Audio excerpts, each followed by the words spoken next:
మనం ఈరోజు కార్తీక దీపం 711 ఎపిసోడ్ చూద్దాం. అసిస్టెంట్ దీప అసిస్టెంటా? దీపకి అసిస్టెంటా? అవును, దీపక్ అసిస్టెంట్. జోసనకి ఇలా దెబ్బ మీద దెబ్బ పడుతూనే ఉంటుంది. ఈ రోజు ఎపిసోడ్ చాలా ఇంట్రెస్ట్గా ఉంటుంది. ఎక్కడ స్కిప్ చేయకుండా వినేయండి. ఏంటండి జోస్న దీపక్ అసిస్టెంట్ ఏంటి? పారిజాత, నువ్వు మౌనంగా లేకపోతే నీకోసం కూడా ఒక లిస్టు తయారు చేయాల్సి వస్తుంది. వద్దులేండి. నువ్వు చదువు.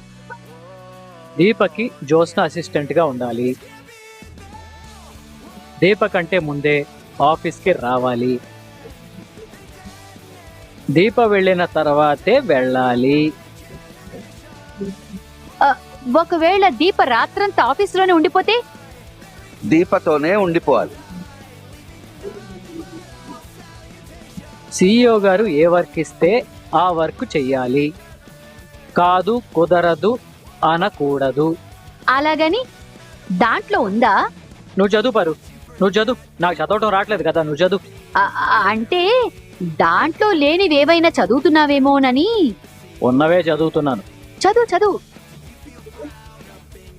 ఈ రోజు నుండి జోస్నకి ఎటువంటి సౌకర్యాలు ఉండవు.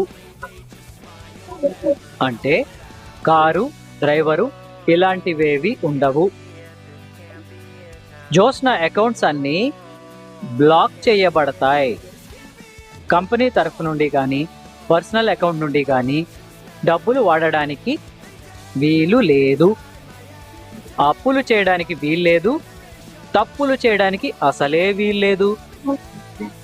ఏయ్, కల్పించి చెప్తున్నావు కదా. మరి ఇంత అనుమానం అయితే ఎలా పారు? చైర్మన్ గారు పెట్టిన నియమ నిబంధనలు చదువుతున్నాను. ఏ బంధన? నియమ నిబంధన. ఓ, చదువు చదువు నాయనా. ఇంకా చాలా ఉన్నట్టున్నాయి. చదువు చదువు చదువు. తనకి కంపెనీ కార్ ఇవ్వబడదు. తను ఎలా వెళ్ళాలో తనే నిర్ణయించుకోవాలి. తను ఎలా రావాలో తనే నిర్ణయించుకోవాలి. DA అంటే దీప అసిస్టెంట్ గా పనిచేసినందుకు గాను ప్రతి నెల కొంత జీతం వస్తుంది. ఆ జీతంలోనే తన అవసరాలు తీర్చుకోవాలి. తన ప్రతిభను, ప్రవర్తనను సంస్థ గుర్తించి భవిష్యత్తులో జీతం పెంచే అవకాశం కూడా ఉంది. ఆహా, జీతం ఎంత ఇవ్వాలి అనేది దీప నిర్ణయిస్తుంది. జీతం లేని పని మనిషికి జీతం ఉన్న పని మనిషి అయ్యింది నా మనోరాలు. కర్మ. ఈ నియమ నిబంధనలకు లోబడే జోస్న గారు CEO గారికి సేవలు అందించాలి. వీటిలో ఏమైనా లోపాలు వస్తే చైర్మన్ గారికి కంప్లైంట్ చేయగలరు. అప్పుడు నిబంధనలు మరింత కఠినతరం అవుతాయి. ఒకవేళ ఈ నిబంధనలు, నియమాలు నచ్చకపోతే సదరు జోస్న అనే మనిషి ఈ సంస్థ నుంచి వెళ్ళిపోవచ్చు. కాకపోతే ఆఫీస్ నుంచి వెళ్ళిపోతే ఇంట్లో కూడా చోటు లేదు. ఆ షరతులు వర్తిస్తాయి. ఆఖరిగా ఒక మాట, జోస్నలో సత్ప్రవర్తన యాజమాన్యం గుర్తించేంత వరకు శిక్షాకాలం అమల్లోనే ఉంటుంది. అది గమనించి సదరు వ్యక్తి ప్రవర్తించగలరు. ఇట్లు సంస్థ చైర్మన్ శివనారాయణ గారు. విన్నావు కదా, అవన్నీ నీకు సమ్మతమేనని సంతకం పెట్టు, లేదంటే బయటకు. మనవరాలికి మరీ ఇంత కఠినమైన శిక్ష వేయడం తప్పండి. పూర్వం రాజులు వాళ్ళ పిల్లల్ని ఏం చేసేవారో తెలుసా? యుక్త వయసు రాగానే మంచి చెడు తెలుసుకోవడానికి సాధారణమైన మనిషిలాగా బ్రతకమని రాజ్యానికి దూరంగా జనావాసంలో వదిలిపెట్టారు. నీ మనవరాల్ని అలాగే వదిలేశారు తాత. కష్టాలు పడుతూ బ్రతకాలని.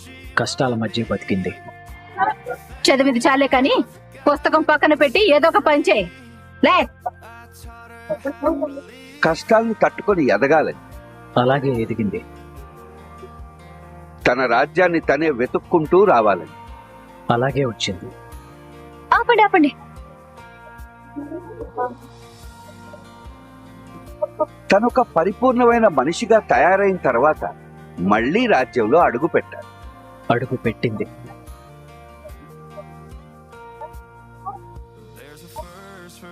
అప్పుడు తనకి సింహాసనం మీద కూర్చొనే అధికారం ఉంది. అధికారం సంపాదించుకుంది. అది సంపాదించుకున్న వాళ్ళకే విలువ ఉంటుంది. నా ఇంటి రక్తం కూడా అలాగే ఉండాలని కోరుకుంటున్నాను. నచ్చితే సంతకం పెట్టు, వద్దనుకుంటే వెళ్ళిపోవచ్చు. యుద్ధాలు ఎదుర్కోలేని వాళ్ళకి, సవాళ్లు తట్టుకోలేని వాళ్ళకి రాజ్యాలు ఏలే అధికారం ఉండదు. సంతకం పెడతావా, వెళ్తావా? సవాల్ని స్వీకరిస్తున్నాను. గుడ్. ఈ రోజు నుంచే బాధ్యతలు తీసుకోవచ్చు. కార్తీక్, నువ్వు నాకు రా. దియే అంటే దీప అసిస్టెంట్.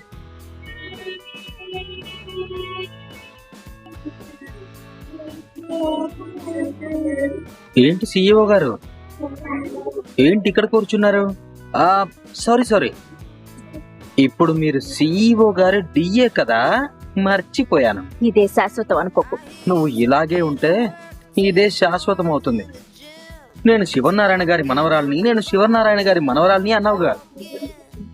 నేను నీకు ఆ రోజే చెప్పాను. నేను చైర్మన్ గారి మనవరాల్ని. ఇది ఒక్కటే నీకున్న అర్హత. అది కాస్త తీసేస్తే నువ్వు ఆఫీస్లో అసిస్టెంట్ పిఏ పోస్ట్ కూడా పనికిరావు. ఈరోజు అదే ప్రూవ్ అయింది. ఒక తప్పు నీ పొజిషన్ని మార్చేసింది. ఒక సంతకం నీ తలరాతని మార్చేసింది. కాళ్ళు నేల మీద వదిలేసి ఆకాశంలో ఎగురుతున్నాను అనుకున్నావు. నువ్వేదో ప్రత్యేకమైనట్టు, నువ్వేదో దేవతమైనట్టు ఫీల్ అయ్యావు. ఇప్పుడు ఏమైంది నీ ప్రత్యేకత? రెక్కలు తెగిన పక్షిలా నేల మీద పడ్డావు. సూరజ్, అరవకు. ఎవర్రా నన్ను ఆపేది? నువ్వే నేను నిన్ను ఆపగలిగేది. నీ అహంకారం, నీ పొగరు, నీ బలుపు, ఇవి మమ్మల్ని కొంతకాలం ఇబ్బంది పెట్టొచ్చు, కానీ నిన్ను పూర్తిగా నాశనం చేస్తాయి. చెప్పావు గాని సోది పోరా. మీరంతా ఎక్కడి నుంచో బయట నుంచి వచ్చి నా స్థానాన్ని, నా అధికారాన్ని, నా గౌరవాన్ని లాగేసుకుంటానంటే ఊరికి ఇచ్చేస్తాననుకున్నారా? ఆపాలనుకున్నాను. ఏం చేసైనా గెలవాలనుకున్నాను. మా గ్రాని చేసిన ఒకే ఒక చిన్న తప్పు నా ఆఫీస్లో నన్నే అసిస్టెంట్ ని చేసింది. అయినా పర్వాలేదు. నన్నెంత కసిగా తొక్కాలనుకుంటే అంత పైకి ఎదుగుతాను. ఈ పొగరు తగ్గించుకోకపోతే ఇంకా పతనం అయిపోతావు. I don't care. నీ మంచికే చెప్తున్నాను. అవసరం లేదురా. నేను ఇలాగే బ్రతుకుతాను. నాకు నచ్చినట్టుగానే బ్రతుకుతాను. పొగరుతోనే బ్రతుకుతాను. నా పొగరే నా ఐడెంటిటీ. క్లాజులు విన్నావుగా, ఈ రోజు నుండి నీకు సరదా తీరిపోద్ది. సత్యం చెప్పు బ్రదర్. ఎక్కడా? డిఏ గారితో మాట్లాడుతున్నాను. ఇద్దరికి ఈ మధ్య మాటలు ఎక్కువైనట్టున్నాయి. ఎంత మాట అన్నావు బ్రదర్. సరే ఇక్కడికి తీసుకొచ్చే బ్రదర్, ఇక్కడ చాలా పనులు ఉన్నాయి. అలాగే బ్రదర్, ఉంటాను. బ్రదర్ పిలుస్తున్నాడు, పద. రాకపోతే హలో, తమరిప్పుడు డిఏ డ్యూటీ ఎక్కాలి కదా, పదమ్మా. అది కూడా కాఫీ తాగుతూ. నువ్వే తాగరా, తాగి చావు. ఎంత ప్రేమగా పిలుస్తున్నావు బంగారం. I love you. ఈ రోజు ఎపిసోడ్ ఆఖరిలో భోజనాల దగ్గర జ్యోత్స్న కార్తీక్ ఎంగిలి చేసిన స్పూన్ని తీసుకొని జ్యోత్స్న తినబోతుంటే అది చూసి దీప గట్టిగా అరుస్తుంది. ఎందుకు అంటే జ్యోత్స్న మళ్ళీ కొత్త డ్రామా మొదలెట్టేసిందనమాట. ఈ ఆడవిలన్లు వేసే కొత్త ప్లాన్లు ఏంటో కూడా ఒకసారి చూద్దాం. కురే, అది అసలే సుకుమారంగా పెరిగిన పిల్ల. పెద్ద పెద్ద పనులేం చెప్పకు. అంతే కదా. రండి డిఏ గారు, మీకోసం వెయిటింగ్. నన్ను జ్యోత్స్న అని పిలిస్తే చాలు. ఇంకా ప్రేమ ఎక్కువైపోతే మరదలా అని పిలు. నాకంత ఎక్కువైపోలేదు డిఏ గారు. పైగా ఇది ఆఫీస్, ప్రోటోకాల్ పాటించాలని పెద్ద ఆయన ఆర్డర్, అందుకే పిలిచాను. నువ్వు నన్ను ఎందుకు పిలిచావో చెప్పు. డ్యూటీ మొదలు పెడతారని. ఏం చేయాలి? ముందు మీ సీట్లో మీరు కూర్చోవాలి, hello hello hello hello DA గారు, లోపల CEO గారి. మరి ఇదెక్కడ కూర్చుంటుందిరా? Follow me. ఇదిగో ఇక్కడే జ్యోత్స్న డిఏ. ఇక్కడ లేకపోతే డిఏకి ఏసీ రూమ్ లో CEO గారి పక్కన చేరేస్తారు అనుకున్నావేంటి? ఒరేయ్, అన్యాయురా. దీని ఇంగ్లీష్ లో ప్రోటోకాల్ అంటారు, తెలుగులో మాత్రం దుర్మార్గం అంటారు. సంతకం పెట్టింది కదా. చిన్న సంతకానికి జీవితాలు మారిపోతాయా? ఆవిడ కూడా చిన్న సంతకంతోనే జీవితాలు మార్చేశారు. ఎంటీ పేపర్స్ మీద సంతకం పెట్టాలంటే ఏంటి అర్థం? ఆ అర్థాలు నేను తర్వాత రాసుకుంటాను, నువ్వు సంతకం పెట్టు చాలు. అది కాదురా గ్రాని, నువ్వు బాగు, నేను ఇక్కడ కూర్చోవాలి అంతేగా?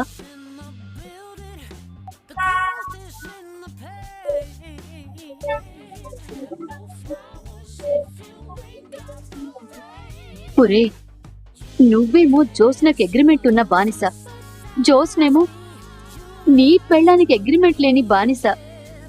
దీన్నే కర్మ రిటర్న్స్ అంటారు. ఇది కర్మ రిటర్న్స్ లా లేదురా, మీ దీప రిటర్న్స్ లా ఉంది. ట్రీట్మెంట్ ఆ రేంజ్ లోనే ఉంటుంది. ఆ? ఏం నాయనా, ప్రవాహం ఏంటి తెగ పొంగిపోతుంది? మేడం గారిని ఇలా బాధలో చూడలేకపోతున్నాను. అవునా?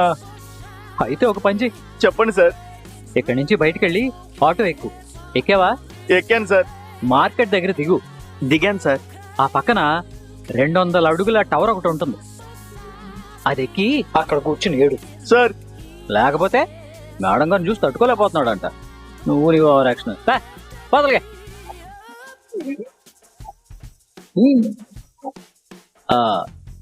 ఈ రోజు నుండి మీరు CEO గారికి అసిస్టెంటే గాని మీకు ఇంకెవరు అసిస్టెంట్ ఉండరు. బ్రదర్, ఏంటి బ్రదర్? మరి కాఫీ టీలు కావాలంటే? భలేవాడివే బ్రదర్. ఇలాంటి విషయాల్లో వెసులుబాటు ఇవ్వకపోతే కార్మిక శక్తిని యాజమాన్యం అణిచివేస్తుందని ఉద్యమాలు పుట్టుకురావు. ఉద్యమం చేసినా వెనక నిలబడే వాళ్ళు ఎవరుంటారు? ఏం పారు, ఆ? నువ్వేమైనా ఉంటావా? ఇచ్చిన ఉద్యోగాలే చెయ్యలేకపోతున్నాం, ఇక ఉద్యమాలేం చేస్తాం? మా కర్మ. ఇది రియలైజేషన్ అంటే. డిఏ గారు వెళ్ళండి. ఎక్కడికి? వినపడలేదా బెల్ సౌండ్? వినపడిందిరా, ఎవరో కొట్టుంటారు. ఎవరో కొట్టడం కాదు, CEO గారికి డిఏ గారి అవసరం ఉన్నప్పుడు నోటితో పిలవరో బెల్లు కొడతారు, వెళ్ళాలి. ఈ బెల్ ఐడియా ఇచ్చింది ఎవర్రా? నేనేనండి. CEO గారు ప్రతిసారి నోటితో పిలవాలంటే అలసిపోరు, అందుకే ఇలా సెట్ చేశాను. నువ్వు మరీ ఇంత మంచోడివేంటయ్యా? స్పేస్ తీసుకుని మరీ వాడేసుకుంటున్నావు కదా.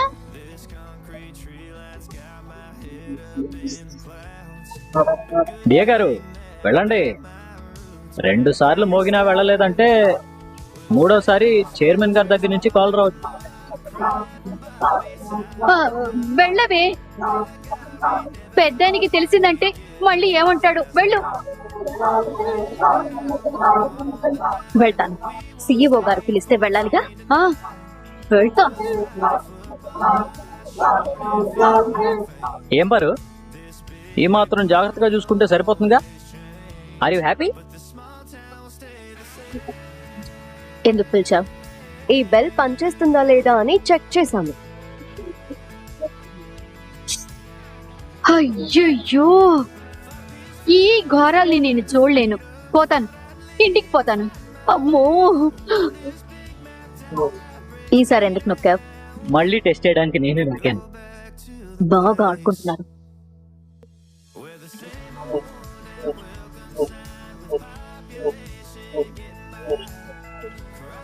ఈసారి మాత్రం నీకోసమే నొక్కాను. ఎందుకు? అంతా బాగానే ఉంది కానీ ఒకటి తగ్గింది జోష్న. ఏం తగ్గింది? ఒకటి తగ్గింది. ఏంటది? Madam, coffee. అర్థమైందా ఏం తగ్గిందో? నన్ను వెళ్ళమంటారా? మేడం నువ్వు వెళ్ళు. Okay madam. అర్థమైందా ఏం తగ్గిందో? అర్థమైంది మేడం. గుడ్. వెళ్ళు. వెళ్ళి దేవుడికి దండం పెట్టుకొని వర్క్ స్టార్ట్ చేయి. ఆహా సియో గారు, ఈ పోస్టర్ అదిరిపోయింది. అలాగే ఉండండి, ఓ సెల్ఫీ తీసుకుని సోషల్ మీడియాలో పోస్ట్ చేస్తాను. ఇప్పుడు నీకు ప్రచారం అవసరమా బావా? ఏంటన్నావు? అదే డ్యూటీ టైంలో ఇవన్నీ అవసరమా అంటున్నాను. అది అభిమానం డిఏ గారు,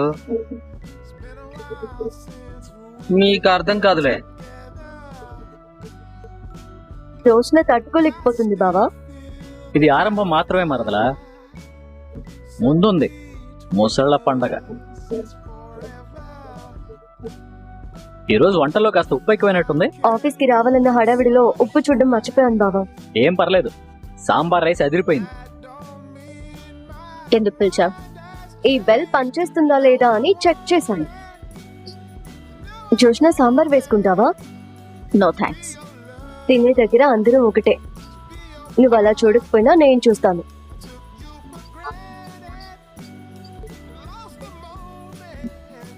ఇది నీ మెళ్ళలోకి వచ్చింది కాబట్టి నీ జాతకం మారిపోయింది. నా మెళ్ళలో పడుంటే ఈ రోజు నేను నీకు అసిస్టెంట్ గా కాదు, ఈ సంస్థకి చైర్మన్ అయి ఉండేదాన్ని. బ్రదర్ ఇంకా రాలేదేంటి? చేసే పని పూర్తయ్యే వరకు తినడంట. పని రాక్షసుడు. కర్రీ ఎలా ఉంది జోష్న? గుడ్. ఇప్పుడే కార్తీక్ ఎంగిల్ చేసిన స్పూన్ని జ్యోత్స్న తీసుకొని దాంతో తింటుంది. ఆగవే. ఈ వీడియో మీద మీ అభిప్రాయాన్ని కామెంట్ సెక్షన్లో తెలియజేయండి. మేము ఇలాంటి మరిన్ని వీడియోలు చేయాలంటే మన వీడియోని ఖచ్చితంగా లైక్ చేయాలి. మేము పెట్టిన వీడియో మీకు నోటిఫికేషన్లో రావాలంటే మన ఛానల్ సబ్స్క్రైబ్ చేసుకొని బెల్ ఐకాన్ ఆన్లో పెట్టుకోండి.